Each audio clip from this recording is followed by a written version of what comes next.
Kufuatia kuwepo kwa sintofahamu kuelekea mchezo wa dabi ya Kariakoo kati ya Simba na Yanga uliopangwa na bodi ya ligi kucheza Juni 15 mwaka huu, Rais wa Jamhuri ya Muungano wa Tanzania Dr. Samia Suluhu Hassan amekutana na viongozi wa timu hizo mbili na kufanya nao mazungumzo Ikulu Chamwino Dodoma.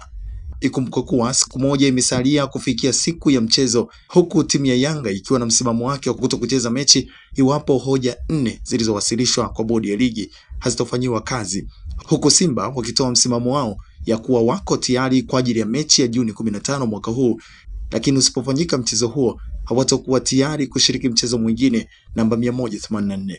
Iwapo kilichozungumzwa hii leo kitawekwa wazi, TNTV tutakuwa tayari kukuletea kilichozungumzwa. Hii ni TNTV, sawa kubonyeza neno subscribe, kulike, kushare.